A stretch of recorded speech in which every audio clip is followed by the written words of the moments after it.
Selamat datang kepada seluruh peserta seminar daring nasional yang diselenggarakan oleh penggerak bangsa dengan tema memanfaatkan media sosial dalam meningkatkan angka literasi. Kepada moderator, saya persilakan. Assalamualaikum warahmatullahi wabarakatuh. Salam sejahtera bagi kita semua. Shalom, Om Swastiastu, Namo Buddhaya, salam kebajikan. Terima kasih kepada para peserta seminar yang telah mendaftarkan diri dan ikut berpartisipasi dalam acara kali ini yang bertema pemanfaatan media sosial dalam meningkatkan angka literasi. Luar biasa sekali, setiap mengadakan seminar pesertanya luar biasa, sangat banyak. Lebih dari 5.000 yang mendaftar. Mudah-mudahan kita bisa terus berbagi inspirasi sebagai seorang pemuda di Indonesia. Oke, sebelumnya perkenalkan, nama saya Yuniarti. Saya sedang menempuh pendidikan di Universitas Padjadjaran, jurusan Sastra Arab, angkatan 2017. Dan sekarang, alhamdulillah, penerima manfaat biaya studi Ethos. Sekarang berubah menjadi Ethos ID. Oke, lanjut saja ke acara selanjutnya, yaitu kita pengenalan pemateri. Mungkin bagi sebagian orang ini sudah tidak asing lagi karena setiap minggu selalu tampil di YouTube-nya. Pasti udah nggak aneh lagi ya, siapa ya kira-kira. Tapi karena mungkin ada orang yang tidak kenal gitu atau baru, kita kenalan lagi deh. Karena menurut pepatah, tak kenal maka kata sayang. Oke, boleh dibantu kakak admin untuk melihatkan CV kakak yang satu ini, kakak yang luar biasa. Oke, siap. Belum ada, belum tampil.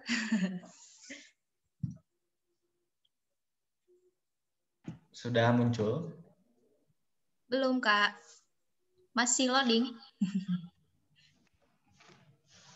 Nah, sudah ada. Ini dia CV beliau. Namanya adalah Kak Rohman Hikmat. Nama panggilannya Kak Rohman. Kalau saya sih biasanya manggilnya Kak Oman aja. Nah, beliau sedang menempuh di Fakultas Keperawatan, jurusan Keperawatan. Dan lahir pada tanggal 15 Oktober 1999 di Sukabumi. Masih muda ternyata, luar biasa. Nah, boleh ke bawah, Kakak? Nah, beliau ini mempunyai hobi membaca. Sudah bisa dilihat ya dari wajahnya. Hobinya ini adalah membaca. Nah, mempunyai moto hidup yaitu hidup untuk memberikan kehidupan kepada orang lain. Selain menjadi seorang mahasiswa di Universitas Padjadjaran, Fakultas Keperawatan, beliau juga sangat aktif di organisasi dan sekarang menjabat sebagai seorang ketua Badan Eksekutif Mahasiswa Fakultas Keperawatan Universitas Padjadjaran. Nah, selain aktif di organisasi, beliau ini juga sangat berprestasi dan sekarang adalah duta baca ya Kak Rohman, maaf. Duta Baca Jawa Barat 2020 dan banyak sekali menjuarai LKTI tingkat nasional. Wah, luar biasa sekali nih. Sudah nggak sabar pastinya ingin mendapatkan ilmu-ilmu dan inspirasi dari Kak Rohman ini. Oke, kita sapa dulu nih Kak Rohman. Halo Kak Rohman, selamat pagi, selamat siang,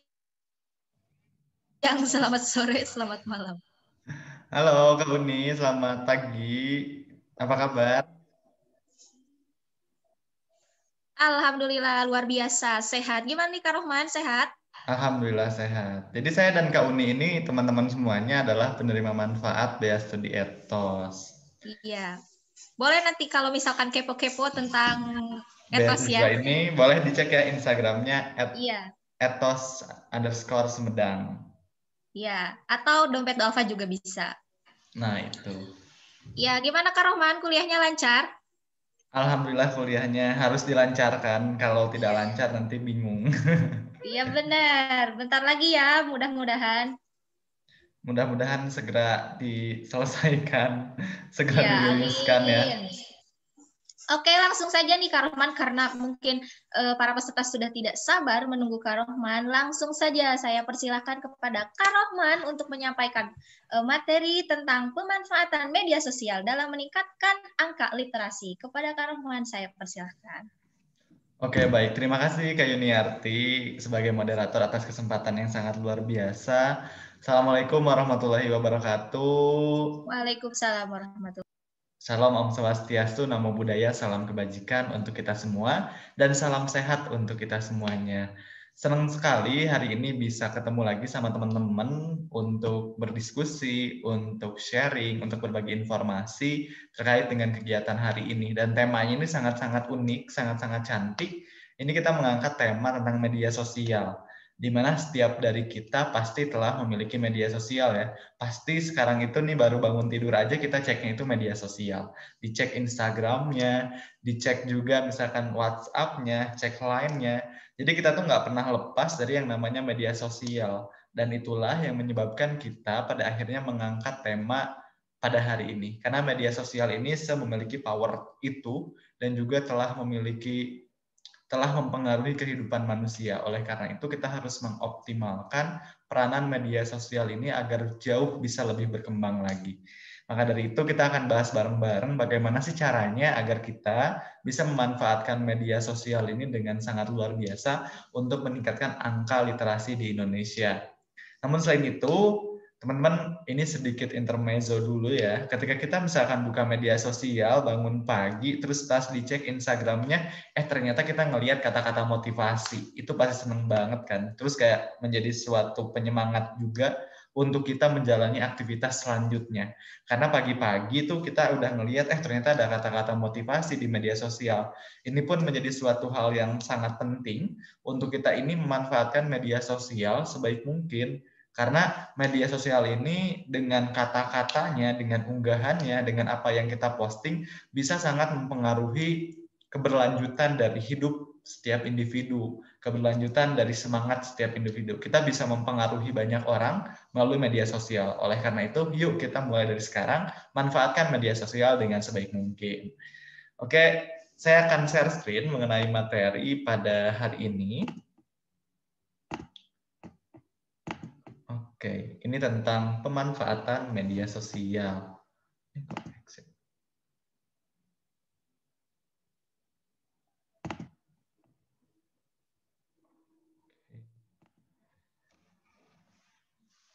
Nah, berbicara tentang pemanfaatan media sosial, ini pasti pada penasaran nih, dan juga pasti pada mempertanyakan, emang media sosial ini seberpengaruh apa sih? Emang media sosial ini sepenting apa sih? Emang media sosial ini sekeren apa sih?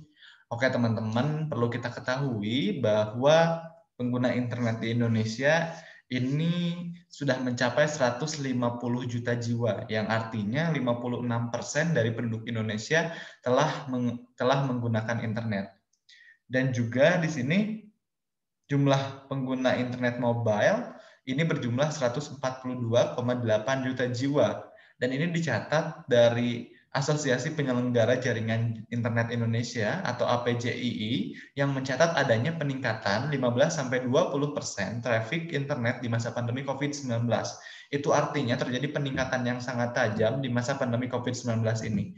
Karena seperti yang kita ketahui, di masa sekarang, di adaptasi kebiasaan baru ini, kita pasti tidak pernah terlepas dari yang namanya gawai. Segala aktivitas kita jalankan melalui jaringan internet, dengan menggunakan laptop, PC, ataupun gawai kita masing-masing. Kita setiap hari belajar saja menggunakan internet. Lalu juga kuliah menggunakan internet. Lalu juga bekerja juga menggunakan internet. Dan berbagai macam aktivitas yang lain yang kita selenggarakan selama adaptasi kebiasaan baru itu semuanya menggunakan internet. Jadi memang nggak bisa dipungkiri bahwa kita sekarang ini hidup di dunia modern, di mana di era revolusi industri 4.0 kita nggak pernah bisa lepas dari yang namanya internet. Oleh karena itu, karena internet ini sudah mendarah daging dalam hidup kita yang harus bisa mengelola internet tersebut agar bisa menghasilkan kemanfaatan yang luar biasa, agar bisa memberikan manfaat yang sangat banyak kepada masyarakat, dan kitalah yang harus menjadi aktor yang bisa membawa perubahan kepada bangsa kita melalui pemanfaatan internet dan media sosial. Nah, lalu sebetulnya apa sih hubungan antara media sosial dan meningkatkan akal literasi? Ini akan berkaitan juga yang namanya dengan personal branding.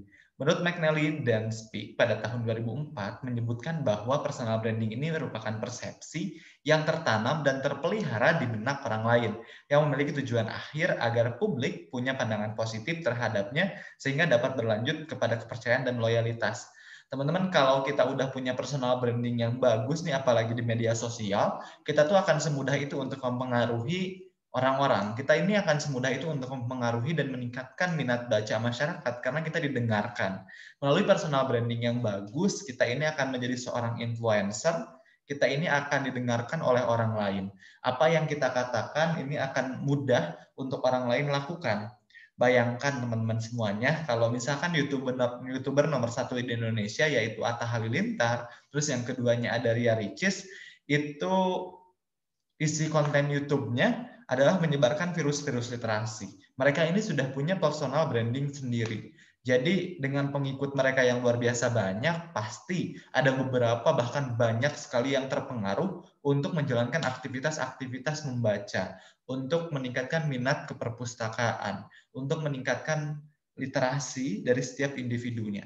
Oleh karena itu penting sekali untuk kita nih sekarang seluruh peserta hari ini untuk memanfaatkan media sosialnya dengan membangun personal branding sebaik mungkin agar kita ini bisa mempengaruhi banyak orang, bisa memberikan dampak kepada banyak orang. Karena kita nggak perlu nunggu jadi Ria Ricis atau Atta Halilintar terlebih dahulu untuk melakukan hal tersebut. Tapi bagaimana caranya kita memulai aktivitas ini agar bisa betul-betul berjalan dengan baik. Nah, sebetulnya berbicara tentang media sosial, ini ada beberapa hal yang pasti akan kita dapatkan. Yang pertama itu adalah inspirasi dan motivasi. Jadi tadi sempat disinggung di awal ketika kita menggunakan media sosial, itu bayangkan teman-teman ketika kita pagi hari, terus buka Instagram, ternyata di Instagram tersebut kita ngeliat postingan yang sangat memotivasi, yang sangat luar biasa, dan juga ini betul-betul mengembangkan kita, betul-betul meningkatkan motivasi kita, betul-betul kayak membangun semangat kita. Nah, oleh karena itu kita nih sebagai orang, sebagai pengguna media sosial penting sekali untuk yang namanya meningkatkan atau mengembangkan serta mengunggah kata-kata inspirasi serta motivasi dalam memanfaatkan media sosial kita. Barangkali ada pengikut kita yang tiba-tiba ngeliat postingan kita itu langsung semakin semangat, langsung kayak termotivasi untuk menjalankan aktivitasnya, kan itu menjadi keberkahan bagi kita juga yang mempostingnya. Lalu yang kedua ini adalah pesan positif. Teman-teman semuanya dalam penggunaan media sosial ini sebetulnya memang bisa memberikan dua dampak. Yang pertama itu adalah dampak positif dan yang kedua ini dampak negatif. Dan kita yang bisa mengelola hal tersebut, kira-kira kita ini akan memilih jalan yang mana sih? Apakah kita akan memilih jalan yang positif atau jalan yang negatif? Sekarang ini banyak sekali hate speech bermunculan di mana-mana, hate comment di media sosial. Nah, hal tersebut nggak bisa kita kendalikan teman-teman kecuali kita yang mengendalikan diri kita sendiri. Oleh karena itu, mulai dari sekarang, kita ini selalu memberikan hal-hal positif, membagikan informasi-informasi positif, dan juga menyebarkan komentar-komentar positif di unggahan media sosial orang lain. Karena kita nggak bisa memastikan orang yang kita berikan komentar ini kondisinya sedang seperti apa. Kita nggak bisa menilai seseorang dari media sosial aja, meskipun pada faktanya semua orang akan melihat kita dari media sosial kita. Ketika kita ingin melamar pekerjaan, ketika kita ingin bergabung dalam sesuatu komunitas, pasti ditanyakan media sosialnya apa aja. Mungkin aja mereka pun akan melihat bagaimana aktivitas kita di media sosial, bagaimana cara kita membangun branding kita di media sosial. Karena sejatinya hari ini di masa revolusi industri 4.0, kita nggak akan pernah bisa terpisahkan dari yang namanya media sosial. Dan ketika kita nggak bisa memanfaatkan media sosial dengan baik, otomatis bisa jadi nih kita akan kalah oleh tantangan zaman dan kita pun akan gagal dalam memanfaatkan media sosial ini. Lalu yang ketiga itu adalah pengetahuan dan juga wawasan. Teman-teman semuanya sekarang ini banyak sekali influencer, selebgram telah menyebarkan pengetahuan mengenai apa yang mereka pahami, apa yang mereka punya untuk dibagikan melalui media sosial. Food blogger, terus juga ada beauty vlogger, dan juga aktivis yang lainnya, aktivis lingkungan, juga menyebarkan informasi-informasi berupa pengetahuan dan wawasan melalui media sosial. Ini juga merupakan suatu hal yang penting untuk kita pahami, karena melalui media sosial ini kita bisa menyebarkan informasi sebanyak mungkin. Kita bisa mengengagement banyak orang melalui media sosial. Oleh karena itu, nih buat kita semua yang memiliki pengetahuan dan keahlian kita di bidang masing-masing, nggak ada salahnya untuk kita menyebarkan informasi-informasi tersebut dalam rangka meningkatkan pengetahuan orang lain, dalam rangka sama-sama berbagi melalui memanfaatkan media sosial. Oleh karena itu, yuk mulai dari sekarang manfaatkan media sosial kita dengan baik untuk meningkatkan wawasan kita, untuk meningkatkan wawasan pengguna media sosial yang lainnya. Melalui hal tersebut, media sosial ini sangat-sangat bisa kita optimalkan, dan media sosial ini akan menjadi amal dan juga pahala bagi siapapun yang menjalankannya dengan baik. Yuk mulai sekarang optimalkan pemanfaatan media sosial agar kita bisa melangkah lebih jauh lagi, bermanfaat kepada masyarakat untuk sama-sama memajukan negara kita, negara Indonesia. Nah, ini salah satu bentuk implementasi dari pemanfaatan media sosial. Jadi ini merupakan salah satu platform yang saya kelola juga, yaitu adalah startnol.idn. Ini sangat-sangat memanfaatkan platform media sosial dalam mengembangkannya, dalam menjalankan program-programnya. Jadi Startnol IDN ini baru berdiri sekitar bulan Agustus tahun 2020. Kita rutin menyelenggarakan seminar daring nasional yang mana kita bisa menjangkau banyak orang, yang mana setiap harinya, setiap minggunya kita menyelenggarakan satu seminar dengan tema yang berbeda. Tujuannya itu untuk meningkatkan kompetensi dan juga kapabilitas dari masing-masing individu. Awalnya memang agak sedikit sulit untuk memanfaatkan media sosial ini, untuk mengembangkan media sosial ini. Tapi dengan konsistensi dan juga terus-menerus memiliki kemauan untuk mengembangkan dan juga untuk memberikan dampak serta manfaat, akhirnya startnol.idn ini dapat berjalan sampai hari ini. Bahkan startnol.idn ini telah kemana-mana dan juga telah terkenal di seluruh Indonesia. Sekarang followersnya sudah mencapai 75.000 dari seluruh pengguna media sosial. Dan ini menjadi suatu bukti bahwa pemanfaatan media sosial ini sangat bisa kita optimalkan sebaik mungkin. Nah, ini contohnya seminar daring nasional ini. Waktu itu kita mengadakan seminar membangkitkan literasi dalam meningkatkan soft skill. Dan juga ini pendaftarnya luar biasa banyak sekali, mencapai 9.000 pendaftar. Itu artinya melalui media sosial kita bisa mengembangkan apa yang kita miliki untuk kita bisa manfaatkan untuk orang lain. Yo, mulai dari sekarang sebetulnya media sosial ini sangat-sangat luar biasa untuk kita kelola, untuk kita jauh lebih optimalkan lagi. Jadi memang melalui media sosial ini ternyata kita bisa membuka jalan kemanfaatan dari diri kita masing-masing, bisa mengembangkan diri kita masing-masing sebaik mungkin. Oleh karena itu, seperti yang tadi dikatakan di awal, bahwa kita hari ini di masa revolusi industri 4.0, kita nggak bisa terlepaskan dari yang namanya media sosial. Yuk, mulai dari sekarang kita optimalkan kembali. Oke, dalam membangun media sosial yang baik, ini ada banyak hal yang harus kita perhatikan, karena memang melalui pemanfaatan media sosial ini kita nggak bisa main-main, dan juga kita bisa mendapatkan banyak hal. Yang pertama yaitu social networking, di mana kita bisa membangun jejaring sosial yang memberikan pengaruh positif untuk pengguna. Dan ini berkaitan dengan literasi itu tersendiri, di mana literasi yang memanfaatkan media sosial akan menunjukkan bagaimana cara untuk menggunakan media sosial dengan baik. Bayangkan teman-teman semuanya, ketika kita dapat mengelola media sosial kita dengan baik, kita dapat berkomunikasi dengan banyak orang. Kita bisa membangun jejaring sebanyak mungkin. Kita bisa membangun komunikasi seluas itu. Oleh karena itu, bangunlah media sosial kita sebaik mungkin dan kelola juga sebaik mungkin, agar kita bisa menghasilkan jejaring yang saling mendukung antara satu dengan yang lain. Kita pun bisa saling berbagi informasi, berbagi pengetahuan, berbagi kompetensi, dan juga hal yang lainnya melalui pemanfaatan media sosial. Maka dari itu, yuk bangun jejaring sosial yang positif untuk meningkatkan kompetensi dan juga pemanfaatan media sosial kita masing-masing. Lalu yang kedua adalah transliterasi. Ini dimaknai sebagai keahlian dalam menggunakan semua yang berlainan, terutama untuk menciptakan konten, menghimpun, menyebarluaskan, sampai membicarakan melalui media sosial, kelompok diskusi, gawai atau gadget, dan semua fasilitas online yang ada. Di mana ini kita akan memanfaatkan semua keahlian kita untuk menciptakan konten. Maka dari itu kita pun harus memahami nih, sekiranya kita ini akan membangun diri kita di media sosial sebagai seseorang yang apa.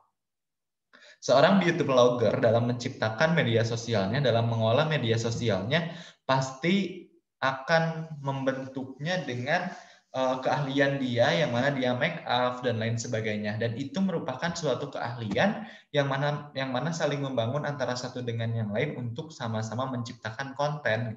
Dan konten ini tujuannya agar mudah dinikmati oleh pengguna media sosial yang lain. Jadi bagaimana cara kita mengemas konten-konten tersebut dengan memanfaatkan keahlian yang kita miliki agar bisa dinikmati oleh masyarakat. Karena kalau kita ini terlalu, oh ya udah nggak punya core masing-masing terkait dengan konten yang akan kita bawakan, maka kita pun akan kebingungan. Oh kok gini sih, kok kontennya nggak konsisten dan lain sebagainya. Lalu yang ketiga itu adalah maintaining privacy. Ini merupakan hal utama dalam memanfaatkan literasi di media sosial, yaitu tentang menjaga diri dalam kehidupan daring. Teman-teman semuanya, meskipun media sosial ini merupakan suatu hal yang tidak bisa kita jauhkan lagi dengan kehidupan kita, tapi kita harus memahami betul bahwa kita harus ada batasan antara kehidupan daring dan juga kehidupan luring. Kita pun harus menjaga mana yang harus kita bagikan di kehidupan daring, mana yang harus kita bagikan di kehidupan luring. Karena dua hal ini adalah dunia yang berbeda. Di dunia media sosial mungkin kita nggak bisa mengenal secara penuh dan secara utuh teman-teman kita, pengikut-pengikut kita. Tapi melalui luring biasanya kita bisa mengenalnya secara penuh, secara utuh. Kita pun bisa saling berbagi, orang-orang betul-betul mengetahui tentang diri kita seutuhnya. Dan oleh karena itu kita pun harus mulai menjaga diri nih, mana yang harus kita bagikan, mana yang harus kita sebarkan, mana yang harus kita informasikan di kehidupan daring ini. Lalu yang keempat adalah managing digital identity. Ini berhubungan dengan bagaimana prosedur memakai tanda pengenal yang sesuai di beberapa situs media sosial dan platform yang lainnya. Nah, ini tuh berkaitan sekali dengan kejahatan-kejahatan yang terjadi di media sosial. Teman-teman semuanya, di media sosial ini kadang-kadang ada situs-situs, ada media-media yang meminta tanda pengenal. Dan kadang ada juga yang meminta tanda pengenal tersebut untuk dipergunakan dengan cara yang tidak baik. Dan hal inilah yang menyebabkan pemanfaatan media sosial ini tidak bisa kita optimalkan. Nah, oleh karena itu kita harus mulai mengetahui nih kira-kira mana media sosial dan juga mana website yang bisa kita bagikan tanda pengenalnya. Karena nggak semua orang itu memanfaatkan media sosial dengan baik. Ada yang memanfaatkan sesuatu demi keuntungan pribadi. Misalkan mendapat tanda pengenal kita yang bisa digunakan untuk hal-hal yang lainnya. Ini merupakan suatu hal yang penting untuk kita pahami dan juga untuk kita sadari ketika kita akan mengunggah, ingin membagikan tanda pengenal kita di platform. Ini ketika harus kita lihat apakah platform tersebut terpercaya atau enggak. Apakah websitenya itu terpercaya atau enggak. Apakah media sosial atau platform ini terpercaya apa enggak. Kita bisa cari terlebih dahulu informasinya. Apakah perusahaan ini dapat dipercaya atau enggak? Apakah perusahaan ini legal atau enggak? Karena ketika perusahaan tersebut ternyata tidak terdaftar secara legal, ternyata juga perusahaannya kok bingung, kayak abal-abal, berarti kita pun harus menjaga diri kita jangan sampai tanda pengenal kita bagikan ke media sosial tersebut. Lalu yang kelima itu adalah creating content. Ini berhubungan dengan suatu keahlian tentang prosedur menciptakan isi di beberapa fasilitas situs dunia maya dan platformnya. Jadi bagaimana kita ini memiliki suatu keahlian di mana kita dapat menciptakan isi dari konten-konten yang ingin kita bagikan, yang ingin kita optimalkan. Oleh karena itu, penting sekali untuk kita pahami dalam memanfaatkan media sosial ini sebaik mungkin untuk menciptakan beberapa konten yang positif, untuk membagikan konten-konten yang betul-betul kita kuasai. Dengan dibagikannya konten-konten tersebut, dengan disebarluaskannya konten-konten tersebut, ini akan menjangkau masyarakat yang sangat luar biasa. Ini akan menjangkau masyarakat yang begitu banyak melalui konten yang kita buat, asalkan kita ini konsisten dan juga kita betul-betul memahami terhadap konten tersebut. Lalu yang selanjutnya itu adalah organizing and sharing content, yaitu bagaimana cara kita mengelola konten kita, lalu mendistribusikan konten tersebut supaya lebih mudah untuk dibagikan, lebih mudah untuk dinikmati. Karena konten ini, konten Instagram, konten media sosial kita, ini betul-betul akan dinikmati oleh masyarakat secara luas. Dan ketika kita nggak bisa menyebarkan konten tersebut, lalu mendistribusikannya melalui pengiklanan-pengiklanan di media sosial, maka kontennya tidak akan sampai kepada sasaran atau target kita. Maka dari itu harus pintar juga nih dalam mengelola konten-konten tersebut. Lalu yang selanjutnya adalah reusing and repurposing content, yaitu kemampuan menciptakan isi dari berbagai jenis informasi yang tersedia hingga memproduksi konten baru dan bisa dipakai kembali untuk beberapa kebutuhan. Jadi ini bagaimana caranya agar kita menciptakan isi dari berbagai macam jenis informasi yang tersedia dan memproduksi konten baru agar bisa dipakai kembali untuk kebutuhan-kebutuhannya. Nah, ini berkaitan dengan gimana cara kita memproduksi ulang konten baru. Karena seperti yang kita pahami teman-teman semuanya, informasi sekarang ini banyak banget. Dan juga informasi itu bisa kita dapatkan di mana aja. Jadi yang memproduksi satu konten itu satu informasi itu banyak, tapi bagaimana cara kita bisa menggabungkan isi-isi konten tersebut, bagaimana cara kita menggabungkan jenis informasi tersebut dalam satu konten yang enak untuk dilihat, enak untuk dibaca, dan enak untuk dinikmati. Karena ini kita berkaitan dengan pengguna media sosial. Kalau kita nggak bisa mengikuti tren terkini, kita nggak bisa mengikuti perkembangan zaman, maka siap-siap aja konten kita akan tidak dinikmati oleh orang lain. Lalu yang selanjutnya adalah filtering and selecting content. Ini adalah suatu keahlian untuk menelusur, memilah, dan menyaring berita secara pas sesuai dengan hal-hal yang diinginkan dan dibutuhkan. Itu bagaimana cara kita menyeleksi konten-konten tersebut, bagaimana cara kita ini memfilter mana nih yang bisa kita bagikan, apakah berita ini benar atau enggak, apakah berita ini penting apa enggak, apakah berita ini dibutuhkan atau enggak. Jangan sampai kita menyajikan konten-konten yang memprovokasi, jangan sampai kita menyajikan konten-konten yang nggak baik dan nggak benar, atau bahkan menyebarkan konten-konten yang penuh dengan kebohongan, karena konten tersebut akan dinikmati oleh masyarakat secara luas. Ketika kita menyebarkan informasi-informasi negatif, maka dampaknya pun akan sampai kepada orang lain, akan sampai keburukannya kepada orang lain. Oleh karena itu, yuk mulai dari sekarang untuk kita menciptakan dan mengelola serta membentuk konten kita sebaik mungkin dengan memfilter, mencari informasi dari jurnal terpercaya, dari berita terpercaya, agar kita bisa memilah dan memilih mana yang bisa kita sebarluaskan, mana yang tidak bisa kita sebarluaskan. Lalu yang selanjutnya adalah self-broadcasting. Ini tuh merupakan tujuan untuk mendistribusikan gagasan-gagasan yang baru atau ide personal dan isi dari multimedia. Jadi bagaimana cara kita mengiklankan nih dari konten-konten yang telah kita buat. Karena memang ketika kita nggak bisa mengiklankan, nggak bisa menarik perhatian orang-orang terkait dengan konten kita, maka konten kita hanya akan bisa dinikmati oleh kita sendiri aja. Atau nggak bisa menembus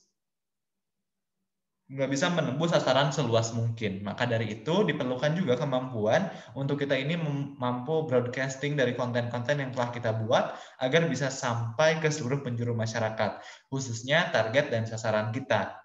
Mulai dari sekarang kita belajar untuk membangun relasi sebanyak mungkin agar konten-konten kita ini dapat dinikmati oleh banyak orang. Karena konten-konten positif ini akan sangat disayangkan jika tenggelam oleh konten-konten yang negatif yang bermunculan di media sosial. Jadi mari kita tutup konten-konten negatif yang muncul tersebut dengan konten-konten positif yang kita buat. Oke, paling itu aja yang bisa disampaikan pada pematerian hari ini melalui media sosial dan pemanfaatannya. Paling tambahan sedikit,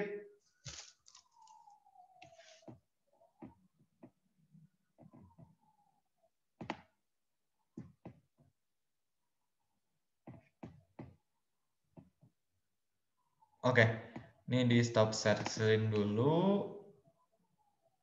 Ya, sebentar ya Kak Yuniarti.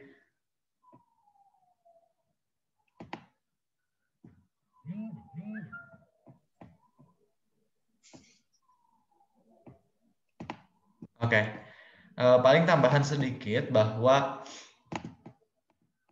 dalam memanfaatkan media sosial ini, apalagi di era revolusi industri 4.0, kita itu harus memahami yang namanya itu adalah literasi 4.0. Di mana literasi 4.0 ini ada 3 hal yang harus kita pahami betul-betul. Karena dalam pemanfaatan teknologi dan juga jaringan internet, ini harus betul-betul kita pahami. Yang pertama itu adalah literasi data. Bagaimana cara kita mencari berbagai macam informasi, mendapatkan berbagai macam informasi untuk bisa kita sebarluaskan kembali. Karena yang akan menguasai negeri ini, yang akan menjadi pimpinan dan juga akan yang membawa perubahan pada negeri ini adalah orang yang kaya akan informasi. Jadi budayakan dari sekarang untuk memperkaya informasi, memperbanyak informasi melalui pencarian data. Dan data-data tersebut harus kita dapatkan, data-data tersebut harus kita cari, karena tidak mungkin muncul dengan sendirinya. Mulai dari sekarang, kita ini budayakan untuk membaca, untuk mencari informasi, untuk menganalisis dari informasi yang ada, apakah informasi tersebut benar atau tidak. Jadi yang pertama yang harus kita pahami adalah literasi data. Lalu yang kedua adalah literasi manusia. Tapi sebelum ke literasi manusia itu adalah literasi teknologi. Jadi bagaimana cara kita memahami secara betul bagaimana pemanfaatan teknologi. Seperti hari ini teman-teman semuanya, kita ini telah menggunakan aplikasi untuk berbagai macam aktivitas. Misalkan kita ini telah menggunakan aplikasi Zoom Meeting, aplikasi Google Meeting dan lain sebagainya, atau platform yang lain dalam memanfaatkan pertemuan secara virtual. Ketika kita tidak bisa menggunakannya, ketika kita nggak bisa untuk mengoptimalkannya, maka kita akan bingung dan mungkin akan kalah sama orang lain yang mampu untuk menjalankannya. Jadi bagaimana cara kita membangun jaringan internet ini, membangun tingkat literasi di masa revolusi industri 4.0 ini sebaik mungkin. Karena bisa dibayangkan teman-teman, jika kita ini nggak bisa mengoperasikan teknologi, kita ini nggak bisa nih menggunakan Zoom, Google Meet, dan lain sebagainya, kita akan kalah oleh orang-orang yang bisa mengoperasikan hal tersebut. Karena di masa depan, bahkan masa sekarang aja ini, kita ini memerlukan kemampuan-kemampuan teknologi. Ketika kita nggak mampu dalam menggunakan teknologi, siap-siap kita akan kalah oleh orang-orang yang lain. Karena sekarang ini pun kita telah menghadapi bonus demografi, yang artinya bonus demografi ini harus betul-betul kita pahami bahwa jumlah usia produktif ini akan lebih banyak dibandingkan dengan usia non-produktif. Ketika kita nggak bisa bersaing dengan usia-usia produktif tersebut yang akan muncul pada saat bonus demografi, maka kita akan siap-siap tenggelam, kita akan siap kalah oleh tantangan zaman. Nah, kita kan nggak mau ya sebagai pemuda di masa yang akan datang, masa kita harus kalah terhadap keadaan.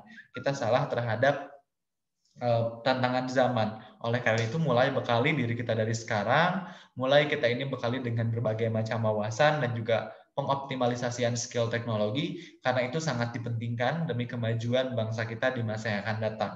Lalu yang ketiga itu adalah literasi kemanusiaan atau literasi human. Teman-teman semuanya, hari ini itu banyak sekali orang-orang yang memiliki wawasan yang luar biasa banyak. Banyak sekali orang-orang yang pendidikannya sangat tinggi. Banyak sekali orang-orang yang memiliki privilege lain, memiliki kompetensi yang sangat luar biasa yang dinikmati oleh dirinya sendiri. Tapi hanya sedikit orang yang memiliki jiwa kemanusiaan. Orang-orang banyak sekali yang sekarang ini memperebutkan kekuasaan. Banyak sekali orang-orang yang memperebutkan harta. Banyak sekali orang-orang yang memperebutkan jabatan. Dan inilah penyebabnya kita tidak memiliki rasa kemanusiaan. Oleh karena itu, untuk menghadapi tantangan zaman pun, di masa revolusi industri 4.0 dan menghadapi bonus demografi, kita harus memiliki yang namanya rasa kemanusiaan yang tinggi. Dan ini akan dilihat dari literasi kemanusiaannya, bagaimana cara kita berempati terhadap kondisi orang lain, bagaimana cara kita melihat seseorang itu secara penuh, secara utuh, tidak memandang dari satu sudut pandang saja, tidak memandang dari sisi kita saja, tapi bagaimana cara kita melihat seseorang itu secara luas. Apa sih yang dia rasakan? Kondisi yang dia rasakan saat ini seperti apa? Apakah dia sakit? Apakah dia sehat? Apakah dia semangat? Karena sekarang ini kita pun akan menghadapi yang namanya tantangan mental. Ketika kita nggak bisa untuk menghadapi tantangan kesehatan mental ini, maka siap-siap saja orang-orang hanya akan berlomba-lomba untuk menjadi yang paling depan tanpa mempedulikan siapa yang ada di belakang kita. Oleh karena itu, yuk mulai dari sekarang sebagai seorang pemuda yang siap dan juga siap membangun dan membawa perubahan untuk tantangan di masa yang akan datang, untuk membawa perubahan bagi negara kita tercinta yaitu Indonesia, mulai kuasai 3 hal tersebut. Yang pertama adalah literasi data, yang kedua adalah literasi teknologi, dan yang ketiga adalah literasi kemanusiaan. Oke, paling itu aja tambahannya yang bisa disampaikan. Aku selalu percaya bahwa apa yang tadi disampaikan selama kurang lebih 30-40 menit ini tidak semudah untuk dipraktikkan. Tapi aku pun percaya juga bahwa teman-teman yang nonton hari ini, yang mengikuti seminar pada hari ini adalah orang-orang yang memiliki keinginan untuk bawa perubahan di masa yang akan datang, yang siap berjuang dan siap untuk bertahan. Karena kita tidak bisa mengandalkan apa-apa lagi kecuali berani memulai, berani bertahan, dan berani berjuang. Karena jikalau kita ini mudah untuk berhenti, mudah untuk tidak bangkit ketika gagal, maka siap-siap kita ini akan kalah oleh tantangan zaman. Oke, terima kasih banyak. Aku kembalikan lagi kepada Kak Yuniarti. Assalamualaikum warahmatullahi wabarakatuh. Waalaikumsalam warahmatullahi wabarakatuh. Luar biasa sekali. Terima kasih Kak Rohman atas penyampaian materinya. Ya, memang benar ya Kak Rohman, di saat-saat seperti ini media sosial memiliki peran penting gitu dalam kehidupan kita. Sekarang kan kuliah banyaknya yang daring, semua dilakukan secara daring. Terus kan sekarang banyak juga ya media sosial ini bukan hanya untuk berbagi tentang ilmu pengetahuan atau apapun itu, tapi sekarang juga bisa memberikan bantuan, contohnya seperti kitabisa.com dan lain sebagainya. Memang banyak sekali manfaat dari media sosial. Jangankan untuk itu, untuk cari jodoh juga bisa media sosial kan ya. Oke, Kak Rahman, karena ini kita sudah membuka pertanyaan ya. Jadi ada beberapa yang bertanya. Saya pilih beberapa aja karena ada pertanyaan yang sama. Gimana nih Kak? Boleh langsung bertanya nih? Oke, boleh. Oke, sebentar. Ini dari Kak Lailiatul Hidayah, asal instansi dari IAIN, Madura. Wah, jauh banget nih Madura. Pertanyaannya adalah, apa sajakah faktor eksternal dan internal yang dapat mengakibatkan tidak terjalannya pemanfaatan media sosial dalam meningkatkan angka literasi? Terima kasih. Oke, Silakan. langsung dijawab aja Kak Yuniarti. Boleh. Oke, terima kasih Kak Lailiatul Hidayah dari IAIN Madura, Institut Agama Islam Negeri. Jadi untuk faktor eksternal dan juga faktor internal yang mengakibatkan tidak berjalannya pemanfaatan media sosial dalam meningkatkan literasi, aku akan bahas dari faktor internalnya terlebih dahulu. Untuk faktor internalnya itu berasal dari dalam diri kita. Misalkan kita ini tidak memiliki nutrisi atau pengetahuan. Nah, teman-teman, sebelum kita menyebarluaskan mengenai literasi, sebelum kita mempromosikan dan mengkampanyekan literasi, pastikan kita sudah memahami, kita pun sudah memiliki bekal yang cukup dalam menyebarluaskan informasinya. Jadi yang pertama, kita harus membekali diri kita dengan nutrisi. Nutrisi ini akan kita dapatkan dari buku, dari ilmu yang kita dapatkan dari baca buku, dari ikut seminar, dan lain sebagainya. Jadi itu biasanya faktor internal diakibatkan karena kita pun tidak memiliki nutrisi yang cukup dalam menyebarluaskan informasi atau literasi. Terus yang kedua, ini diakibatkan karena kurangnya apresiasi dari orang lain terhadap konten yang telah kita buat. Jadi misalkan akibat hal tersebut menyebabkan kita demotivasi untuk menyebarluaskan informasinya. Jadi mulai dari sekarang, yuk untuk kita mulai bangun diri kita sendiri untuk meningkatkan motivasi pribadi dalam memanfaatkan media sosial, dalam menjalankan dan juga dalam meningkatkan angka literasi. Karena ini merupakan suatu hal yang penting. Semakin kita memiliki motivasi yang tinggi, maka kita nggak akan pernah memperhatikan jumlah likes, jumlah followers, jumlah subscriber. Karena yang kita niatkan ini niat secara tulus untuk membagikan motivasi, untuk berbagi inspirasi. Jadi itu salah satu faktor biasanya dari motivasi. Lalu yang faktor eksternalnya, yang tadi kurangnya apresiat dari orang lain. Ketika kita ini telah bisa dibayangkan teman-teman semuanya, ini fakta yang terjadi di lapangan ya. Orang yang menyebarkan informasi positif akan kalah sama orang yang viral dengan konten-konten yang nggak jelas. Jadi kadang konten-konten positif tersebut tenggelam oleh konten-konten yang lainnya. Maka dari itu kita harus semakin banyak nih yang menyebarkan konten-konten positif dan jangan mau kalah sama konten-konten yang lain yang hanya memanfaatkan keviralannya saja. Lalu yang kedua itu misalkan faktor dari media sosial handphone ataupun perangkat kita yang tidak mendukung untuk membuat konten.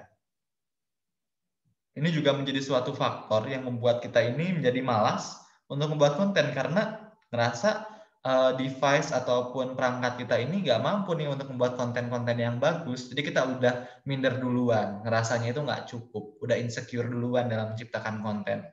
Lalu faktor yang selanjutnya itu misalkan karena kesibukan kita. Nah, kesibukan ini muncul, jadi kayak, aduh kayaknya males deh untuk bikin konten, udah keburu ini, udah keburu lama, udah keburu kayak gimana, kayaknya juga nggak cukup waktunya, dan lain sebagainya.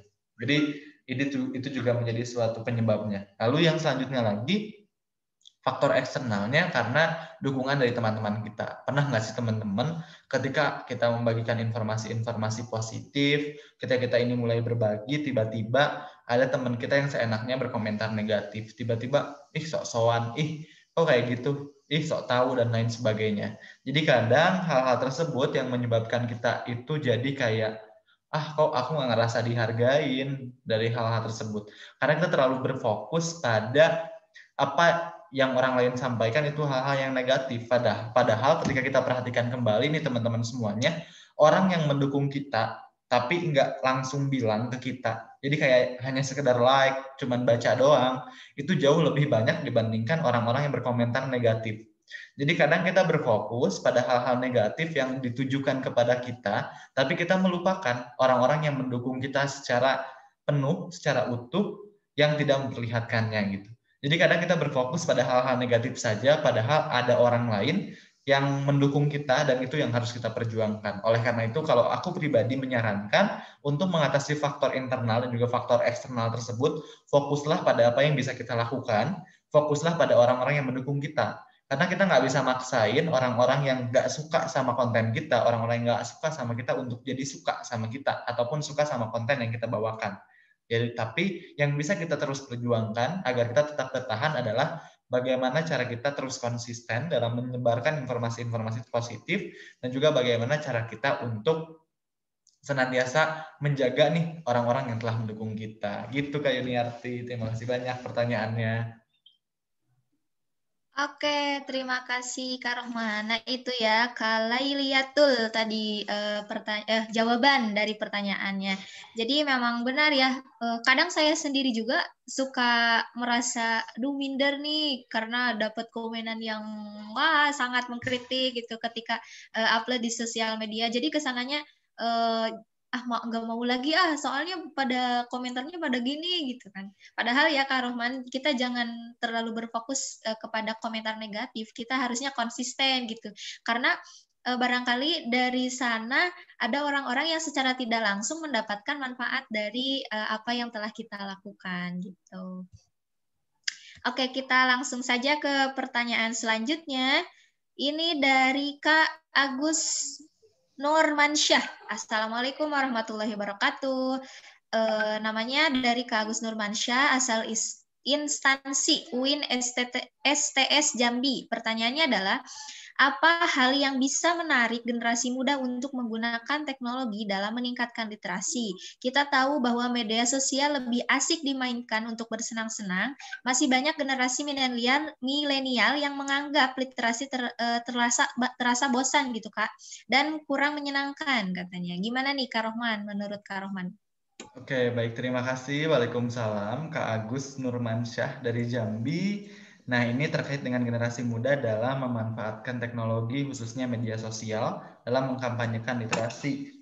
Memang betul sekali, seperti yang tadi telah dikatakan di awal, bahwa kita ini lebih sering dan juga lebih senang dalam memanfaatkan media sosial kita untuk aktivitas-aktivitas yang lain, untuk hal-hal yang lainnya. Jadi lebih baik kita ini yang harus mengkampanyekan, yang harus mulai mempromosikan dari sekarang. Karena itu adalah tugas kita dari pemuda yang menyadari bahwa pemuda kita yang lainnya itu masih menganggap bahwa literasi ini membosankan dan setidak menyenangkan itu. Tapi sebetulnya justru melalui media sosial kita bisa mengkampanyekan literasi seunik itu, semenarik itu.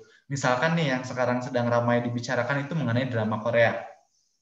Kan kita bisa ya untuk mengkampanyekan literasi dengan misalkan dubbing, menggunakan aktor-aktor Korea, aktris-aktris Korea. Jadi sebetulnya kita bisa memanfaatkan secara kreatif dan menarik sesuai dengan apa yang orang lain itu sedang ramai dibicarakan. Sesuai dengan apa yang sekarang ini lagi trending. Jadi kita pun harus mengikuti kira-kira apa sih yang sekarang ini sedang ramai dibicarakan, kira-kira masyarakat tuh hari ini atau di era ini tuh sedang suka apa sih, dan kita pun harus mulai mengikuti. Untuk mengkampanyekan literasi kita nggak boleh terus-terusan bertahan dengan cara yang manual, karena sekarang ini banyak sekali nih juga yang telah mengkampanyekan literasi dengan memanfaatkan potensi digital. Makanya sekarang juga perpus udah mulai punya udah mulai punya program masing-masing dengan memanfaatkan media sosialnya. Misalkan ada review buku, tapi review bukunya itu menggunakan YouTube. Terus juga misalkan membuat microblognya itu dengan menggunakan poster-poster yang menarik gitu. Jadi kayak buatlah agar konten-konten dari literasi ini semenyenangkan itu dan seenggak membosankan itu. Karena semakin kita bisa membuat konten tersebut secara positif, secara aktif, dan juga secara menarik, maka kita pun akan menghilangkan stigma negatif mengenai literasi. Yuk mulai kampanyekan dari sekarang, karena ini bukan tugas aku doang, bukan tugas penggerak bangsa, tapi tugas kita semuanya. Gitu Kak Yuniarti. Nah, terima kasih Kak Rohman atas jawabannya. Betul sekali. Kan biasanya banyak banget ya yang dubbing-dubbing suara gitu. Terus kitanya jadi nggak bosen dan mendapatkan pengetahuan yang baru. Selain itu, sekarang kan ada tuh Kak TikTok ya. TikTok juga bisa banget dipakai buat memanfaatkan literasi gitu kan. Sekarang udah banyak banget tuh kayak mengkampanyekan sesuatu lewat TikTok. Kalau dulu kan TikTok itu cuman ya bisa buat ini doang, dance, joget-joget. Kalau sekarang udah bisa memanfaatkannya sebagai media ilmu pengetahuan gitu, luar biasa kan. Betul sekali Kak Yuniarti. Seperti yang tadi disampaikan Kak Rohman, literasi 4.0 itu kan literasi teknologi gitu ya. Jadi memang harus bisa sih di zaman sekarang. Oke, kita ke pertanyaan selanjutnya nih Kak Rohman dari Kak Tati Setiawati, Majalengka. Pertanyaannya adalah, apa arti pemanfaatan media sosial dalam meningkatkan angka literasi? Bagaimana cara meningkatkannya dan apa contohnya? Oke, terima kasih Kak Tati Setiawati dari Majalengka. Pemanfaatan media sosial dalam meningkatkan angka literasi. Oke teman-teman semuanya, jadi pemanfaatan media sosial adalah bagaimana cara kita memanfaatkan media sosial atau menggunakan serta mengelola media sosial kita dalam mengkampanyekan literasi. Dan dalam mengkampanyekan literasi ini dapat kita gunakan dengan berbagai macam hal. Karena literasi ini tidak hanya berkutat dalam buku atau bacaan atau bahan bacaan aja, tapi kita misalkan bisa bentuk bedah buku melalui podcast. Jadi ini langsung ke contoh konkretnya ya teman-teman semuanya. Jadi ini tuh bagaimana konten-konten di media sosial kita ini betul-betul mempromosikan literasi, betul-betul meningkatkan angka literasi masyarakat dengan mengemasnya dan mengemasnya serta membentuknya agar mudah untuk dinikmati, dan isinya itu adalah berkaitan dengan literasi. Dan literasi ini kan banyak jenisnya ya, ada 6 dasar jenis literasi yang harus kita betul-betul pahami. Dan itu kita bisa sama-sama kampanyekan di media sosial kita dengan memanfaatkan engagement dari media sosial. Bisa melalui tadi TikTok, kan sekarang ini sudah ada ya kayak tips and trick mengolah keuangan dengan baik, cek, terus TikToknya 1, 2, 3, 4, 5 gitu. Jadi kita bisa memanfaatkan media sosial kita sebaik mungkin. Dan cara meningkatkannya yaitu tadi, kita ini harus mulai konsisten untuk mulai membangun citra dan branding dari literasi dengan memanfaatkan media sosial. Karena semakin kita konsisten, semakin banyak yang menyebarluaskan informasi mengenai literasi dengan pemanfaatan media sosial, maka akan semakin mudah juga untuk kita menjangkau ribuan bahkan jutaan masyarakat dengan memanfaatkan media sosial. Untuk contoh konkretnya yang bisa kita laksanakan itu yang pertama, kita bisa membuat microblog mengenai apapun, bisa jadi motivasi, bisa jadi buku yang telah kita baca. Jadi kita buat microblognya, apa informasi yang kita dapatkan kita sebarkan di media sosial. Lalu yang kedua, ini kita bisa memanfaatkan seperti sekarang nih hasil dari seminar ini. Teman-teman bisa sebarluaskan melalui template yang telah kita bagikan di grup, itu untuk dijadikan instastory. Dan ini kan kita bisa menjangkau berbagai macam orang melalui media sosial gitu, terhadap ilmu yang kita dapatkan. Lalu yang ketiga, seperti yang tadi, konten, misalkan yang TikTok, tips and trick belajar daring, cek 1, 2, 3, 4, 5. Itu salah satu contohnya. Jadi media sosial ini sangat-sangat berpengaruh terhadap berbagai macam hal untuk meningkatkan aktivitas literasi dan untuk meningkatkan angka literasi. Karena memang pengguna media sosial ini semakin tahun, penetrasinya semakin banyak dan luar biasa peningkatannya gitu, sesignifikan itu. Oleh karena itu, yuk mulai dari sekarang, kita mulai penuhi media sosial kita masing-masing, mulai kita penuhi dan juga mulai kita timpa tuh konten-konten yang lain dengan konten-konten yang positif serta konten-konten literasi. Gitu Kak Yuniarti. Terima kasih banyak Kak Tati atas pertanyaannya. Oke, terima kasih kembali Kak Rohman atas jawabannya. Jadi seperti itu ya, tadi Kak Tati Setiawati jawabannya. Boleh banget tuh Instagramnya atau Facebooknya atau apanya itu digunakan, misalkan kalau Kak Rohman itu sering bikin microblog ya? Iya, kadang-kadang. Nah, kadang-kadang atau video juga sering banget nih saya lihat. Boleh nih, kalau misalkan penasaran, boleh cek di IG-nya Kak Rohman. Rohman Hikmat. Apa sih Kak? Lupa. @rohman_002. Ya, 002 ya. Benar. Aduh, lupa. Oke, kita ke pertanyaan terakhir nih Kak Rohman dari Kak Ahmad Nur Hasan. Ini agak berbeda dari pertanyaan yang lainnya. Dari STIE PPI. Pertanyaannya adalah, Kak, bagaimana cara mengatasi agar tidak mudah lelah atau bosan saat belajar online? Mungkin dari Kak Rohman yang sudah melaksanakan pembelajaran daring ya, bukan hanya Kak Ahmad, mungkin saya juga kadang merasa bosan. Mungkin ada tips and trick nih dari Kak Rohman.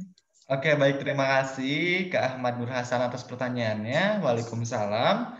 Untuk mengatasi pembelajaran daring ini agar tidak mudah lelah dan tidak mudah bosan, itu yang pertama yang harus kita lakukan adalah bagaimana cara kita membagi spasi waktu kita untuk menjalankan aktivitas yang lain juga. Jadi tidak hanya berfokus pada pembelajaran daring aja, karena memang banyak sekali hal yang bisa kita jalankan, khususnya di rumah ya. Kalau di rumah ataupun di kosan itu banyak sekali hal yang bisa kita jalankan. Contoh aktivitas yang bisa kita jalankan adalah yang pertama dengan mengembangkan minat dan bakat kita.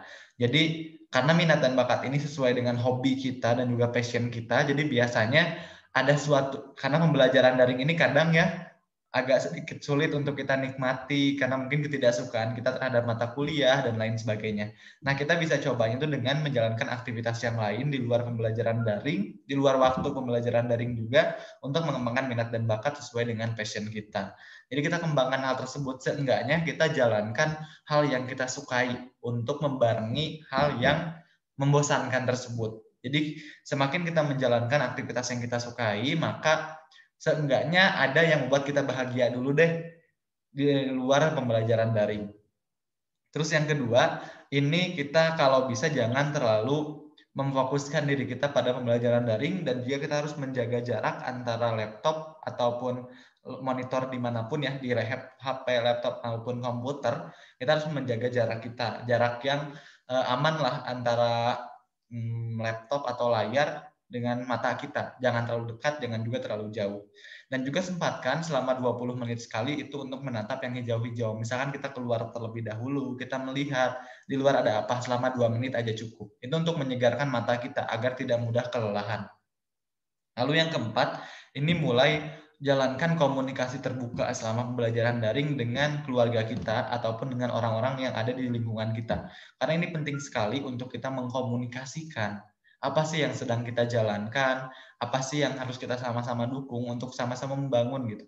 Orang tua kan nggak mau diganggu juga di rumah, mungkin dengan aktivitas rumahnya, kita pun nggak mau diganggu dengan aktivitas perkuliahan daringnya. Jadi sama-sama mengkomunikasikan bagaimana baiknya. Lalu yang kelima adalah membentuk ruangan kita ini ruangan yang nyaman untuk belajar. Karena kadang kalau ruangannya berantakan, kalau ruangannya nggak enak untuk dinikmatin, mana bisa kita untuk menikmati pembelajaran daring. Jadi bentuk lingkungan kita senyaman mungkin agar kita siap dalam menghadapi pembelajaran daring. Mungkin itu aja tips and triknya Kak Yuniarti. Saya kembalikan lagi kepada Kak Yuniarti. Oke, terima kasih Kak Rohman. Terima kasih juga kepada Kak Ahmad atas pertanyaannya. Jadi saya juga menambah tips juga nih dari Kak Rohman. Tadi dekorasi yang unik gitu ya. Misalkan tempat belajarnya, kalau saya kan di asrama di kosan gitu, nanti bisa lebih di apain gitu kan kamarnya biar nggak bosan. Jangan lupa juga kalau misalkan sebelum pembelajaran online mandi dulu biar nggak ngantuk. Iya Benar betul. nggak? Oke, itu tadi Kak Rohman pertanyaan terakhir. Saya ucapkan terima kasih banyak kepada Kak Rohman. Nah, namun sebelum itu, mungkin dari Kak Rohman ada yang ingin disampaikan atau closing statement atau informasi yang lainnya mengenai seminar kali ini. Silahkan Kak Rohman. Oke, baik. Terima kasih Kak Yuniarti. Seperti yang tadi telah dikatakan di awal, bahwa kita ini akan menghadapi yang namanya bonus demografi dan juga tantangan revolusi industri 4.0. Dan bonus demografi ini akan membentuk jumlah usia produktif lebih banyak dibandingkan dengan jumlah usia non-produktif. Maka dari itu, kita harus membekali diri kita dengan kemampuan teknologi disertai dengan kemampuan kemanusiaan, serta kemampuan kompetensi yang sangat luar biasa agar siap menghadapi tantangan di masa yang akan datang. Semakin kita mempersiapkan diri dari sekarang, semakin juga siap untuk menghadapi tantangan di masa depan. Semakin kita tidak mempersiapkan, semakin siap kita untuk tenggelam. Oleh karena itu, generasi yang baik adalah generasi yang mempersiapkan. Generasi yang siap menghadapi masa depan adalah generasi yang membekali diri dengan kompetensi dari sekarang. Mulai lakukan hari ini selagi yang bisa kita lakukan. Jangan sampai menunda dan menunggu. Karena semakin kita menunda dan menunggu, semakin tidak siap kita dalam dalam membentuk perubahan. Itu paling Kak Yuniarti. Terima kasih banyak. Saya kembalikan lagi kepada moderator. Oke, terima kasih Kak Rohman. Closing statement yang sangat luar biasa. Jangan ditunda-tunda kalau misalkan mau berbuat kebaikan. Untuk ini kan Kak sering ada yang nanya ya, kalau ini misalkan sertifikat itu dibagikan kapan? Maaf, nah. Ya, untuk sertifikat ini akan dibagikan H+3 setelah pelaksanaan webinar, berarti tanggal 18 November tahun 2020. Dan ini akan dibagikan hanya khusus untuk yang mengisi form evaluasi yang akan diinformasikan di grup. Jadi untuk teman-teman yang tidak mengisi form evaluasi, mohon maaf kami tidak akan menyediakan e-sertifikat kepada teman-teman. Jadi patuhi ketentuan yang telah diberikan oleh panitia. Semakin teman-teman mematuhi, semakin kita juga mempermudah jalannya teman-teman dalam mendapatkan e-sertifikat. Betul sekali. Nah, jadi nanti jangan ada yang bertanya lagi, Kak, sertifikatnya kapan dibagikan? Padahal sudah disampaikan dalam video ini bahwa sertifikat akan dibagikan H+3, yaitu tanggal 18 November 2020. Selambat-lambatnya pukul 23.59 waktu Indonesia Barat. Ya, saya mau tepuk tangan online dulu deh buat Kak Rohman. Luar biasa sekali penyampaian materinya. Mudah-mudahan memberikan wawasan dan pengetahuan bagi kita semua dan semakin semangat untuk menggunakan media sosial yang lebih bermanfaat dan bisa memotivasi banyak pemuda, orang-orang di Indonesia bahkan dunia gitu. Terima kasih Kak Rohman, sehat-sehat selalu. Mudah-mudahan kuliahnya juga lancar, karirnya juga lancar. Oke, sekian dari saya Yuniarti. Mohon maaf kalau misalkan ada salah-salah kata atau ada yang tersinggung atau ada pertanyaan yang tidak dijawab tadi, tidak tersampaikan kepada Kak Rohman. Mohon maaf sekali. Kalau misalkan ada pertanyaan, boleh banget ditanyakan di kolom komentar YouTube. Oh iya, jangan lupa juga subscribe YouTube-nya Kak Rohman Hikmat.